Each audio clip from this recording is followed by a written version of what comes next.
እንኳን አደረሳችሁ። አፓርትመንት በኮንዶሚኒየም ዋጋ ሊያውም በመሃል ፒያሳ አራዳ ፓርክ ፊት ለፊት ባለ 1 መኝታ በ3.6 ሚሊዮን ብር ሙሉ ክፍያ፣ ባለ 2 መኝታ በ5.8 ሚሊዮን ብር ሙሉ ክፍያ፣ ባለ 3 መኝታ በ8.4 ሚሊዮን ብር ሙሉ ክፍያ ይዘንሎ ቀርበናል። ልብ ይበሉ፣ ይህ ዋጋ የወጣው 100% ለሚከፍሉ ደንበኞቻችን 30% ዲስካውንት ለተደረጉ ብቻ ነው። 10% ከፍለው የቀረውን በግንባታ ሂደት መሰረት መክፈል ለሚፈልጉ ደንበኞቻችን ደግሞ ባለ 2 መኝታ ከ840 ሺህ ብር ቅድመ ክፍያ ጀምሮ እንዲሁም ባለ 3 መኝታ ከ1.2 ሚሊዮን ብር ቅድመ ክፍያ ጀምሮ ይዘን ቀርበናል። ይህ ዕድል የወጣው ለጥቂት ቤቶች ብቻ ስለሆነ ፈጥነው እታች ባለው ስልክ ይደውሉ። ሜሪት ፕሮፐርቲስ። ጤና ይስጥልኝ ተመልካቾቻችን፣ እንደምን ውላችሁ አምሽታችኋል? በላይ በቀለ ነኝ። ዋና ዋና ነጥቦቹን በማስቀደም እንጀምራለን። በኢራንና አሜሪካ መካከል በኦማን የተካሄደው ንግግር ማምሻውን ተጠናቋል። መልካም መግባባት የታየበት እንደሆነ የኢራን ባለሥልጣናት ሲገልጹ፣ አሜሪካም ዜጎቿ ኢራንን ለቀው እንዲወጡ አዛለች። የመካከለኛው ምስራቅ ወታደራዊ መሰናዶም እንደቀጠለ ነው። የሩሲያ ወታደራዊ ከፍተኛ አዛዥ ሞስኮ ውስጥ በበርካታ ጥይት ተደብድበው መትረፋቸው ብዙዎችን አስገርሟል። ወደ ኋላ እንመለከተዋለን። በፓኪስታን ዋና ከተማ ዓለምን ያስደነገጠ ጥቃት መፈጸሙ ሲነገር የፓርላማ አባሉ ዶክተር ደሳለኝ ጫኔ በቀጣዩ ምርጫም እንደማይሳተፉ ድንገት ያስታወቁበት ዜና ማኅበራዊ መገናኛ ብዙሃንን አጨናንቆ አምሽቷል። ሌሎችም አሉን። አብራችሁን እንድትቆዩ ጋብዛለሁ።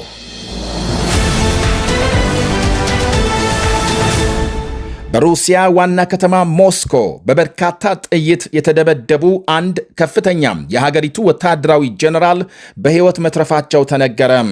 ሌተና ጀነራል ቭላዲሚር አሌክሲየቭ የተባሉት ከፍተኛ ወታደራዊ አመራር ሞስኮ ውስጥ በሚኖሩበት ሕንፃ አቅራቢያ ማንነታቸው ባልታወቁ ታጣቂዎች በጥይት ከተደበደቡ በኋላ ወዲያው ሆስፒታል በመወሰዳቸው ሊተርፉ መቻላቸውን ዘገቦች አመልክተዋል። ጀነራሉ የዩክሬን ጦርነት ከተጀመረ ወዲህ ኢላማ ከተደረጉ የሩሲያ ከፍተኛ ወታደራዊ አመራሮች አንዱ ናቸው ተብሏል። ጀነራሉ በዩክሬን ጦርነት ሰፊ ሚና እንዳላቸው ሲነገር የፕሬዝዳንት ቭላዲሚር ፑቲን የቅርብ ሰዎች መካከል መሆናቸው ይወሳል። ፑቲን ስለ ጥቃቱ እንደተነገራቸውና ጀነራሉ ድነው ይነሱ ዘንድ የመልካም ጤንነት ምኞታቸውን እንደገለጹ የመንግሥት ቃል አቀባይ አመልክቷል። ከጥቃቱ ጀርባም የማን እጅ እንዳለበት ለጊዜው ባይታወቅም የሩሲያ ውጭ ጉዳይ ሚኒስትር ሰርጌይ ላቭሮቭ ዩክሬንን ከሰዋል። ከዩክሬን በኩል እስካሁን የተባለ የለም። ከወር በፊት የሩሲያ ዘመቻ ስልጠና ክፍል ኃላፊ ሌተና ጀነራል በተመሳሳይ ሞስኮ ውስጥ በፍንዳታ መገደላቸው ይታወሳል።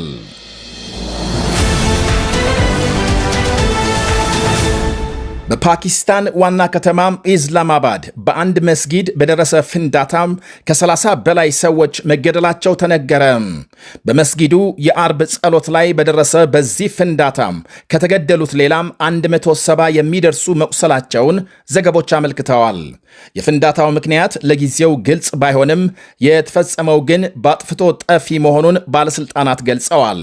የሀገሪቱ ጠቅላይ ሚኒስትር ሼባዝ ሸሪፍ ጥቃቱን ያወገዙ ሲሆን የሟቾች ቁጥር ሊጨምር እንደሚችል የእርዳታ ሰራተኞች አመልክተዋል። በፓኪስታን ዋና ከተማ ከተፈጸሙ ጥቃቶች ሁሉ የከፋ ነው የተባለውን የዛሬውን ፍንዳታ በንጹሐን ጸሎተኞች ላይ የደረሰ የፈሪዎች ተግባር ብለውታል ጠቅላይ ሚኒስትሩ። በፓኪስታን የብሪታንያ አምባሳደር ጄን ሜሪያት አጸያፊ ያሉት ይህንኑ ጥቃት በጽኑ አውግዘዋል።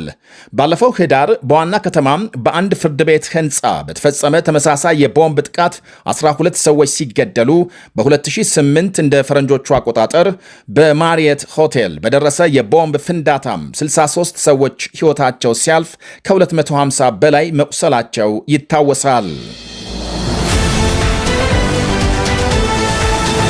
በኢራንና አሜሪካ መካከል በኦማን የተካሄደው ቀጥተኛ ያልሆነ የመጀመሪያ ዙር ንግግር በመልካም መግባባት መጠናቀቁ ተሰማም። የኢራን ውጭ ጉዳይ ሚኒስትር አባስ አራክቺ ንግግሩን መልካም ጅምር እንደሆነና ተደራዳሪዎች ከመንግስቶቻቸው ጋር ለመመካከር መመለሳቸውን ገልጸዋል። የትና መቼ እንደሆነ ባይታወቅም ቀጣይ ዙር ውይይት በመጪዎቹ ቀናት እንደሚቀጥል ተነግሯል። ሁለቱም ወገኖች የጋራ መተማመን ለማስፈን እየሰሩ መሆናቸውንና መግባባቱ በዚህ ከቀጠለ የድርድር ንድፈ ሐሳብ ተለይተው እንደሚቀመጡ ውጭ ጉዳይ ሚኒስትሩ ገልጸዋል። አሜሪካም ዛሬ ንግግሩ ከመጀመሩ አስቀድሞ በኢራን ያሉ ዜጎቿ እንዲወጡ ማስጠንቀቂያ ማውጣቷ ሲታወቅ ምናልባትም ድርድሩ ከከሸፈ ፕሬዝዳንት ትራምፕ ይፈጸማል ካሉት ወታደራዊ ዘመቻ ጋር በተያያዘ ሳይሆን እንዳልቀረ ተመልክቷል። ኢራን የኒኩሌር ስምምነት መድረስ ካልቻለች ወታደራዊ ጥቃት የማይቀር ነው ሲሉ ትራምፕ ማስጠንቀቃቸው ይታወሳል። በትላንትናው ዕለት የኦማን ውጭ ጉዳይ ሚኒስትር ከሁለቱም ወገን ልዑካን ጋር በተናጠል የተነጋገሩ ሲሆን በቀጣይ የዲፕሎማሲና የድርድር ቴክኒካዊ ጉዳዮች ላይ ማተኮሩን ባለስልጣናት ገልጸዋል። የዛሬው ውይይት ባለፈው ሰኔ ሊካሄድ የነበረው የአሜሪካና ኢራን የመጨረሻ ዙር ንግግር በእስራኤል ያልተጠበቀ ጥቃት መክሸፉ ይታወሳል። በመካከለኛው ምስራቅ የአሜሪካ ወታደራዊ መሰናዶ አሁንም ተጠናክሮ መቀጠሉን የተመለከቱ ተንታኞች አሁንም ጦርነቱ በየትኛውም ሰዓት ሊፈነዳ እንደሚችል ይናገራሉ። ለኢራን መሪዎች አሁን የተጀመረው ንግግር የአሜሪካ ወታደራዊ እርምጃን ለማስቀረት የመጨረሻም ዕድላቸው ነው በማለት ያክላሉ። የኢራን አገዛዝ በ1979 እንደ ፈረንጆቹ አቆጣጠር የተካሄደውን አብዮት ተከትሎ ስልጣን ከያዘ ወዲህ በአሁኑ ወቅት ደካማ አቋም ላይ ይገኛል ባይ ናቸው።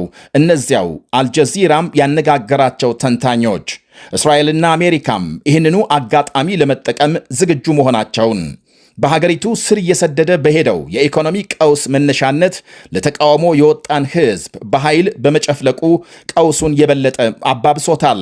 በጥቂቱ ከ7,000 በላይ ሰልፈኞች መገደላቸው ሲረጋገጥ ከ50 ሺህ የሚልቁ መታሰራቸው አሁንም ድረስ ጥያቄ እንዳስነሳ ቀጥሏል።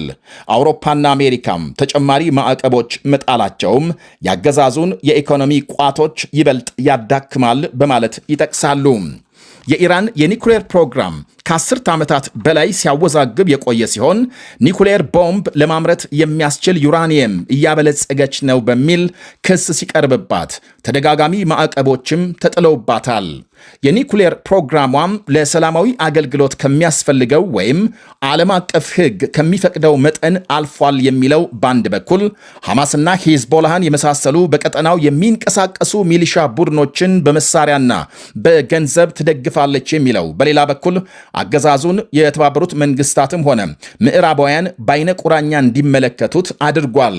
እስራኤልን ለማጥፋት እንደሚፈልጉ በአደባባይ በግልጽ መናገራቸውም የኢራን መሪዎች ማለት ነው እስራኤልን የበለጠ ያነቃና ወታደራዊ አቅሟን እንድታዳብር ያስቻለ ዓለም የማዕቀብ ዱላ እንዲያነሳ በር የከፈተ ነው ብለዋል ተንታኞቹ።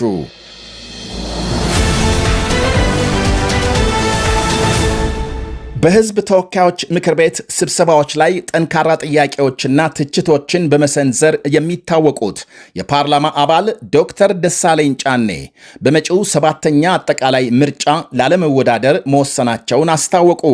ዶክተር ደሳለኝ ከዚህ ውሳኔ ላይ ካደረሷቸው ምክንያቶች አንዱ ነፃም ሰላማዊና ፍትሐዊ ምርጫ ለማካሄድ የሚያስችል ምቹ መደላደል አለመኖሩ እንደሆነም ገልጸዋል። ዶክተር ደሳለኝ በ6ኛው አጠቃላይ ምርጫም የባህር ዳር ከተማን ወክለው ከተመረጡ በኋላ ከ2014 ዓ.ም መጀመሪያ አንስቶ በሀገሪቱ ሕግ አውጭ ምክር ቤት ውስጥ አባል ሆነው ቆይተዋል። የምክር ቤት አባሉ በመጪው ግንቦት ለሚካሄደው ጠቅላላ ምርጫ በእጩነት ስለመመዝገብ አለመመዝገባቸውን በተመለከተ ከመራጮች ከደጋፊዎችና ከመገናኛ ብዙሃን በተደጋጋሚ ጥያቄ ሲቀርብላቸው መቆየቱን ገልጸዋል። የኢትዮጵያ ብሔራዊ ምርጫ ቦርድ ይፋ ባደረገው የጊዜ ሰሌዳ መሰረት ጥር 1 የጀመረው እጩዎች ምዝገባ በመጪው እሁድ የካቲት 1 ይጠናቀቃል። ቀደም ሲል በሊቀመንበርነት ጭምር ከመሩት አብን የለቀቁት ዶክተር ደሳለኝ ሌሎች ፓርቲዎችን ወክለው በመጪው ምርጫ እንዲወዳደሩ ጥያቄ ቀርቦላቸው እንደነበር አመልክተዋል። አንዳንድ ፓርቲዎችም ባህር ዳርም ሆነ አዲስ አበባ በፈለኩበት ቦታ በእጩነት እንዲቀርብ እድሉን ሰጥተውኝ ነበር ብለዋል። ያም ሆኖ በመጪው 7ኛ ዙር ምርጫም ራሴን በእጩነት ላለማቅረብ መወሰኔን ለሕዝቤ ይፋ ማድረግ እፈልጋለሁ ሲሉ ውሳኔያቸውን አሳውቀዋል።